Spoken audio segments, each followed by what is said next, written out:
Well, how's it going, eh? Welcome to the cooking show. I'm Phil. Sorry it's been a little while, folks, but I've been in the process of moving right now, and things are kind of chaotic with the economy and all of that. But today I'm going to show you how to make a economical herbal bread. That'll be good for any use, for like pastas, for curries, for whatever you want to use it with.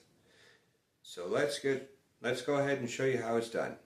So the first thing we're going to do is we're going to heat up some milk, and just go ahead and turn on your burner to a medium heat. Do not use a hot heat, because if you boil milk, it'll burn the bottom of your pan. So just use a medium heat, which is like at a level 4 if you have a 6-level burner. And just let that simmer. What we're actually going to do, we're going to take a thermometer, like so. And once that reaches about 105 to 110 degrees, we're going to go ahead and remove that and use that for the yeast. Okay, so our milk is warmed up. It's warmed up to about 105 to 110 degrees Fahrenheit. So we're going to pour that into a large mixing bowl like so. And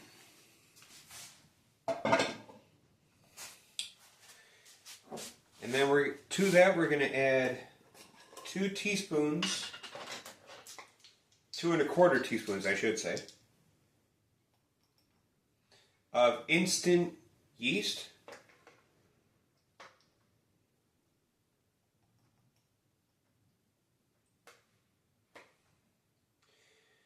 If you don't want to measure the 1/4 teaspoon, just go ahead and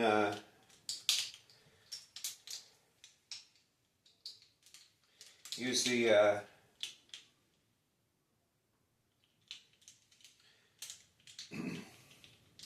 just go ahead and fill up the teaspoons just a little bit above the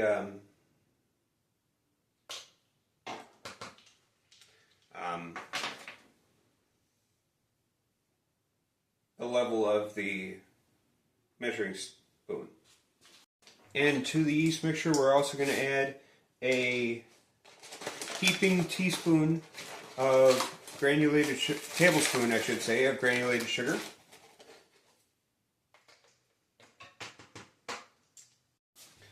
Go ahead and give that mixture a good mix there.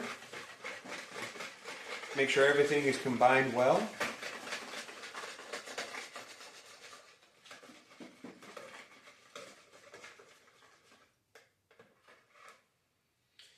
And let that rest for about 10 minutes until this starts to foam at the top. To another mixing bowl, you're going to add 3 cups of all-purpose flour, 1 heaping teaspoon of dried basil,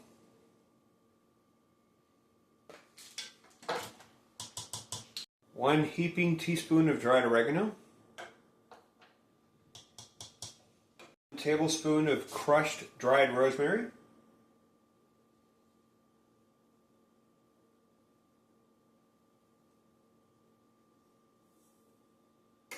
1 teaspoon of onion powder,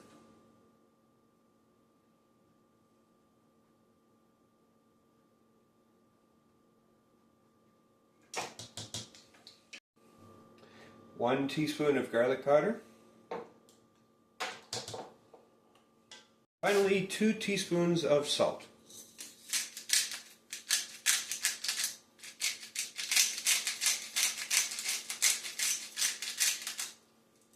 Take a mixing spoon and just go ahead and mix all the dry ingredients together until it's well combined. And we'll come back and add that to the yeast mixture. To the wet ingredients, we're going to add 3 tablespoons of grapeseed oil, or any neutral flavored oil of your choosing.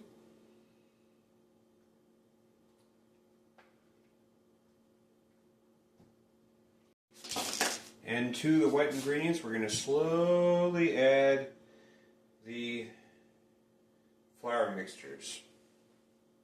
Use a mixing spoon. And just go ahead and add it very slowly. Start combining.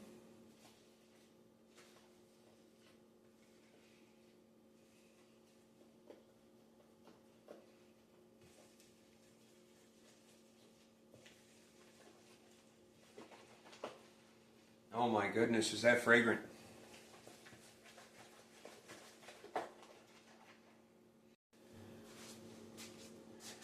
So you just want to combine it until everything is just about to form together. Be careful not to add too much flour. If you do, that's okay. All the excess will drain off. It'll be a little bit, you can also tell because the dough will be a little bit crumbly. Next, if you can see if my dough is right here, we are going to fold that in on itself. We're just going to keep on folding it to the back and push it down with the heel of our palms for about 6 minutes.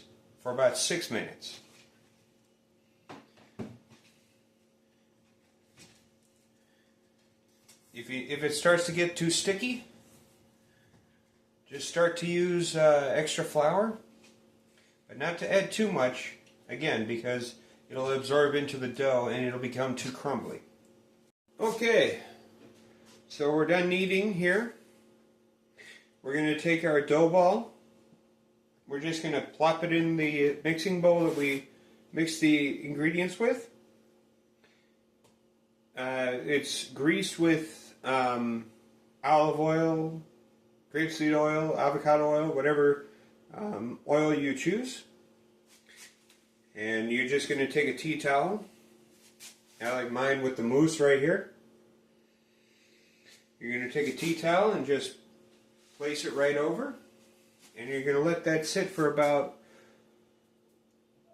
1 to 2 hours, but factor in that it may take a little bit longer if you have a cold room or a cold kitchen. But we'll come back in about 1.5 to 2 hours. Now, updates about the channel. I would like to help people live a little bit more economically. I know times are challenging at this time. So I would like to make recipes every weekday, or at least some weekdays, to show how to live more economically and to maybe prep for future meals as well, like canning and making sauces and all that stuff. So stay in tune for that. And on the weekends, we'll still be doing the states as well, the state recipes. Stay tuned for California, Connecticut, and Delaware. Those will be coming up sometime next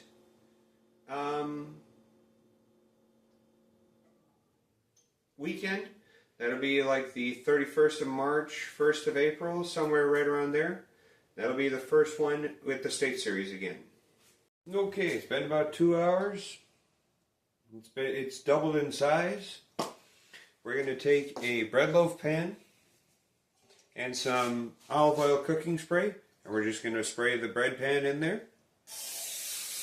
Next, we're going to take out you just punch down your dough. And we're going to take the dough and just kind of roll it up a little bit. Kind of press it in the container. the bread loaf pan I'm in. Just kind of press it in there and let that sit for about another hour. And we'll be back in that time. Cover with another cloth, and we'll be back in an hour. Okay, we got our bread loaf here. We also have our oven preheated to 350 degrees. Go ahead and turn that on while this is proofing about 10 minutes before you put this in. So therefore it's good to go when you're ready to put it in. So go ahead and put this on a middle rack or kind of down in the bottom of the rack. In the bottom of the oven, I'd rather.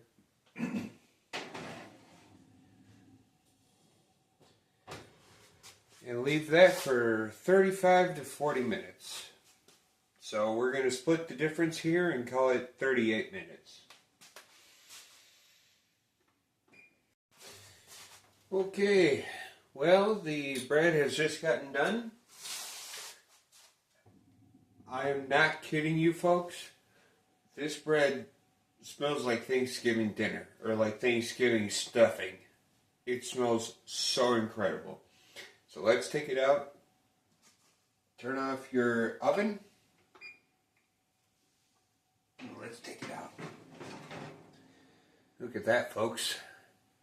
Let's go ahead and let this cool off for about 5 minutes. And then we'll come back and try it out. Okay? Okay, so we have 2 pieces cut out here. Let's go ahead. You know what? I'm not even going to add butter. Let's just go ahead and try it because this smells so good. And I'm just dying to try it, so let's give it a try, eh?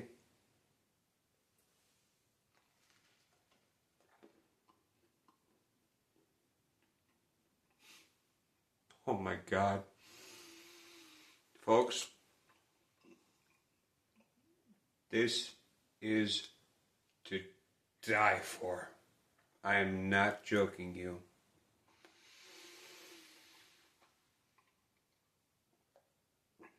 It's so light and fluffy, but also has so much earthy flavors to it. It's so good. Oh my God.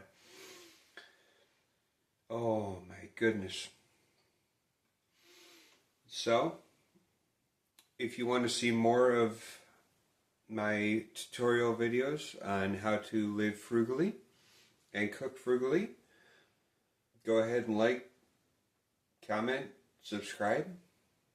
Also, if you would like to just subscribe for my Cooking Around America series, go ahead and subscribe for that. I